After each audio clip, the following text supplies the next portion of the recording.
I'm Tim Malone with the Civic Association on a windy, stormy day in South Florida, a prelude to the hurricane season, which begins in exactly 2 weeks. This front right here is going the other way, but we will get some stormy weather over the weekend a little bit.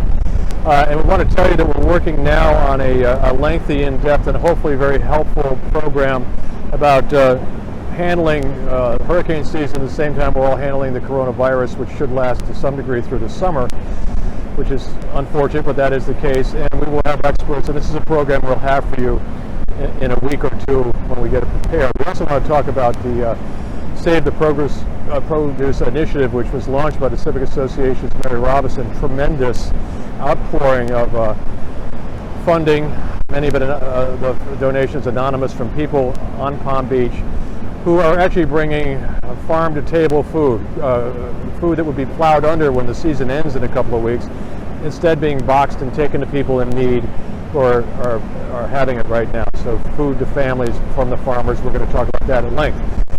Well, let's start with Town Council, which had a lengthy, and it's the new now, a lengthy electronic meeting, Town Council meeting, the other day, and our Wendy Rutledge listened in. Tim, the May Town Council meeting was held remotely with all the attendant challenges of audio problems, people from the public trying to speak, and they did successfully. It was also 8 hours long.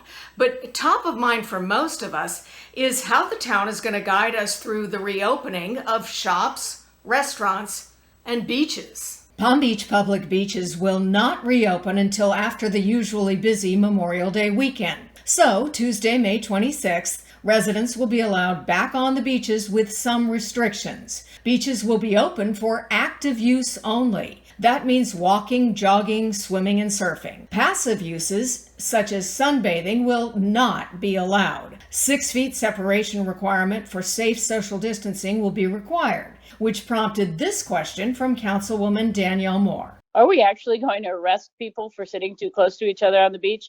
A rhetorical question leading council to acknowledge the discretion and measured response of law enforcement toward users of the lake trail and soon at the public beaches. Meantime, in an effort to support struggling local restaurants and shops, the town council approved a new program designed to offer some temporary outdoor seating and outdoor retail displays. Restaurants and shops trying to comply with 25% limited use of its indoor space would have the option to conduct more of its business outside.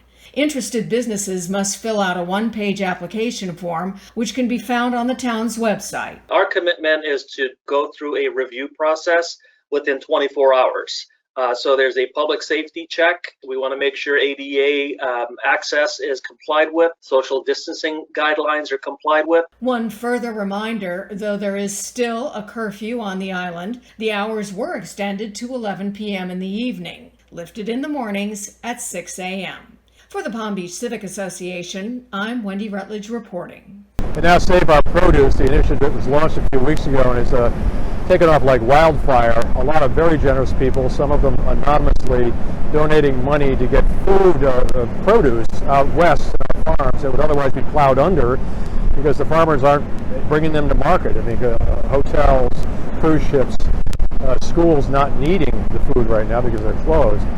Might otherwise be plowed under, bringing it to tables of people who are less fortunate. And we want to talk more about that with some of the latest people who have kicked in and shown their generosity.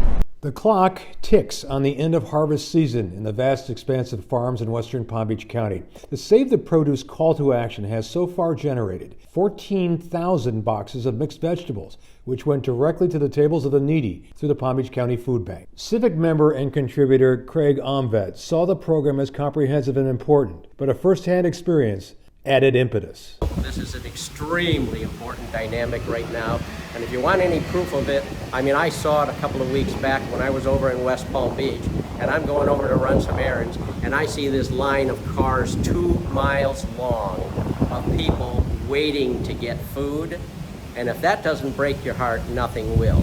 So I just would urge everybody to step up and do whatever you can to help. The hard fact there is indeed hunger in Palm Beach County, a lot of it exacerbated by the crisis, compelled Robbins Sr. to reach out to help. We've been very fortunate. We haven't had to worry about food or anything else, and we've been very comfortable. And I know how difficult it is for other people who don't have enough food, and I can't imagine what it would be like to not have enough food to feed my family. And I've seen the lines, and I've heard people are getting turned away. So that really appealed to me. And the other thing is that, the farmers are the ones who are feeding us. Yeah. So I wanted to help them, and my husband and I thought this was a good cause. Civic Association Director David Duffy did not hesitate to answer the call. My wife and I were watching television and saw the plight of the farmers in the Midwest. Dairy farmers especially were dumping milk all over. People were plowing over, and said, wow. Then all of a sudden, we hear about this initiative that with Mary Robertson, the head of our civic association, collaborating with Deborah Purcello of the Palm Beach Food Bank, came up with this really big idea, Save Our Produce initiative, to help our farmers who would have to plow over the food. And they have many workers who need help. And this initiative is buying food, giving it to the food bank, packaging it, and helping people even more. So we were delighted to participate.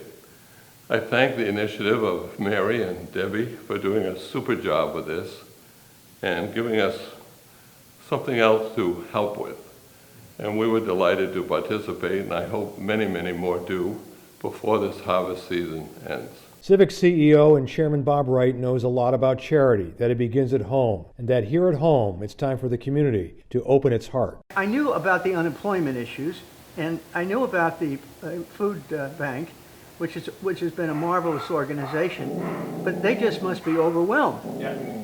And we don't have any ability to do that ourselves, and Mary got on the case, and she got with the Basor family out in the Glades, their farming family, a long time, and they wanted to be of help, but we learned from them and from others that they were having a terrible time economically themselves, and the idea that they weren't in a position just to be boxing food up and so forth and giving it a big problem for them. We came back and they said that they would help. They would do the best they could, and they said the clock is on.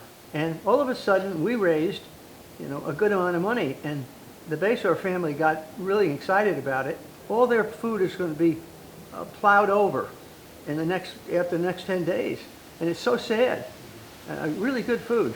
People don't realize that Florida in the winter is the largest farming community in the United States for fruits and vegetables, mostly all the East Coast. So that's how we got into it. And Mary did a great job of organizing, calling up people, and people have been very responsive. So I think it's something, it's not what we normally do, but we are a 76-year-old organization here in Palm Beach, and I thought it was just a very appropriate thing to do, to see if we can't really assist the food bank to create a level that way beyond what they could do in the next 3 or 4 weeks. So that's how we got into it. Yeah, this is a 3-in-1 package here. So it just looked like something, if we could do it, we should do it.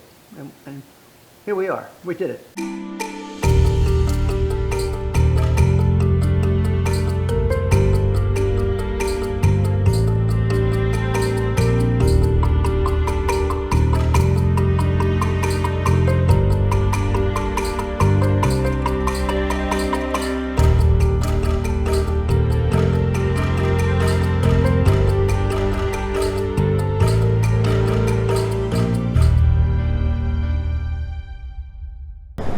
Back to hurricane season, it's being predicted to be a very lively one. Unfortunately, the waters are extremely warm, and we've all lived through this before. If you've lived down here for a while, it's always difficult, but it could be worse this time around, given that we're all sheltering in place at the moment. Even once it loosens up, there will be people who are alone. There'll be strains on FPL. It'll be different than any time before. So we are preparing a program about that, which we hope will be very useful to you. That's it for now. Hobbycivic.org. We post all our information and we email it to you, and we change it as new information comes in. So we hope you'll stick with us. And there's your Atlantic Ocean. We'll see you soon.